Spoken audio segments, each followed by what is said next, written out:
Je vais tout d'abord rendre grâce à Dieu Tout-Puissant. Chers camarades de Khalion, votre présence me va tout droit au cœur. Vous avez, par votre présence, rehaussé cette rencontre à combien importante pour Khalion, qui est pour nous une famille.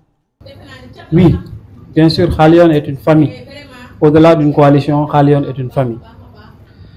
Votre présence pour moi est l'écho de cet appel du 11 juin 2022, lors de la création du mouvement Khalion.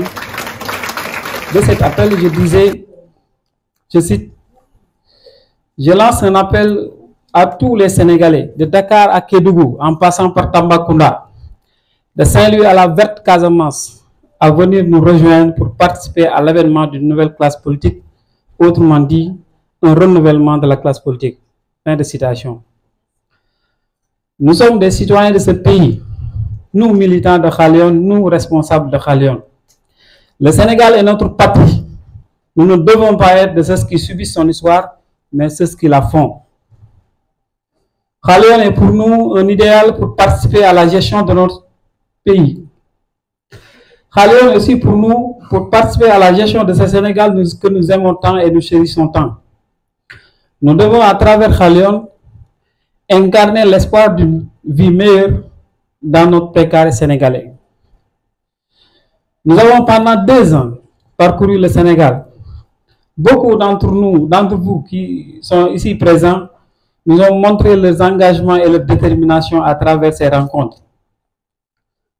De ces rencontres avec nos compatriotes, nous avons constaté l'absence totale de politique publique adéquate, faisant que dans certains milieux, le cadre de vie est parfois laissé à la merci de la nature. Une grande majorité de nos concitoyens se lèvent le matin sans être sûrs de terminer la journée avec une pension alimentaire complète. Le chômage bat son plein. La cherté de la vie est telle que beaucoup de chefs de famille ont du mal à joindre les deux bouts.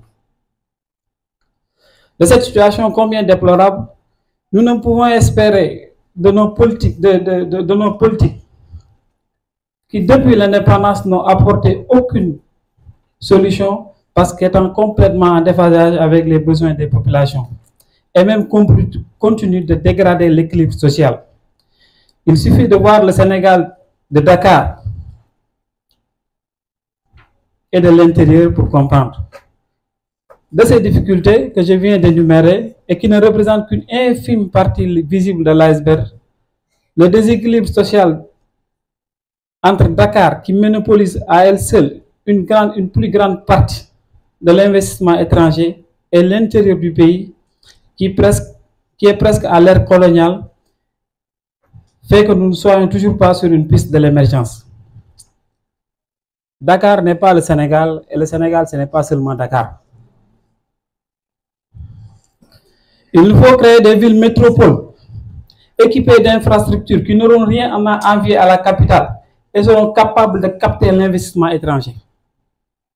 La construction d'autoroutes qui a coûté des milliards, le Dakar-Touba, Dakar-Kaolack, devraient être des arguments de taille pour implanter des zones industrielles hors de Dakar. Nos ressources naturelles ne devront plus être destinées à l'exportation, mais plutôt servir de matière première pour faire tourner des usines dans notre pays. Avec une vision Khalion, nous devons être de ceux qui ont le remède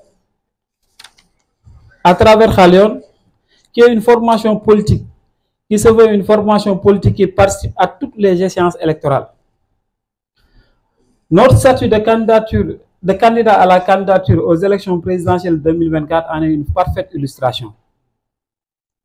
Nous devons donc, par cette vision Khalion, profiter à toutes les élections qui seront organisées au Sénégal pour bénéficier de la confiance de nos compatriotes afin d'accéder à des postes électifs comme maire, député et président de la République.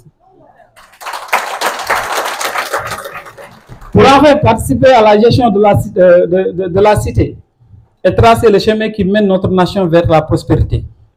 Un Sénégal dont le rêve et la réalité seront très proches du fait des opportunités offertes par la vision Khalion. Chers camarades, Khalion se doit d'être incarné par des politiques exemplaires dont le seul objectif est de servir le peuple.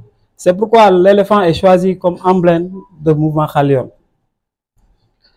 Chers camarades, de ce parcours politique, nous n'avons ni d'adversaire ni d'ennemi. Nous n'avons que le Sénégal dans notre cœur et notre objectif est d'en faire une terre d'opportunités pour tous.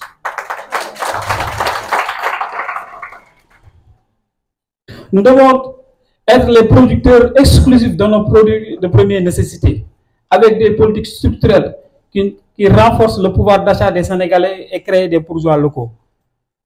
Chers camarades, la tâche est certes difficile, mais possible. L'ambition est grande, certes, mais légitime, comme toute ambition, à condition d'y mettre les moyens. Nous devons donc aller à la rencontre des populations, où qu'elles se trouvent. Comme disait l'autre, un homme politique, c'est quelqu'un qui va à la rencontre des populations. Soyons donc jaloux de notre vision Khalion. Restons concentrés et ne nous laissons pas emporter par des actualités ambiantes. Ne nous mêlons pas de ces débats de personnes. La politique, c'est l'art de gérer la cité. Comme disait Platon, la gestion de la cité doit être débattue avec des arguments et non pas avec des colibés. Chers camarades, certains diront que l'ambition, comme je l'ai dit tantôt, est grande. Mais moi, je continue à croire qu'elle est réalisable. Elle est réalisable. Donc, comme toute ambition, comme je l'ai dit tantôt, nos camarades de l'ADS, l'Alliance pour le développement du Sénégal, dirigée par le grand monsieur Khadim Ndiaye, avec qui nous partageons cette vision Khalion, qui nous a rejoints, comme tant d'autres. Je peux citer le grand monsieur ici présent, M. Sercel, et d'autres qui viendront peut-être ultérieurement.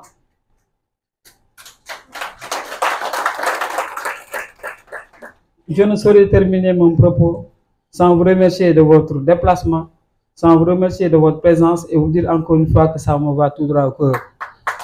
Je suis autant fier de vous, très fier de vous tous ici présents. Vive la coalition Khalion, vive le Sénégal et vive l'Afrique.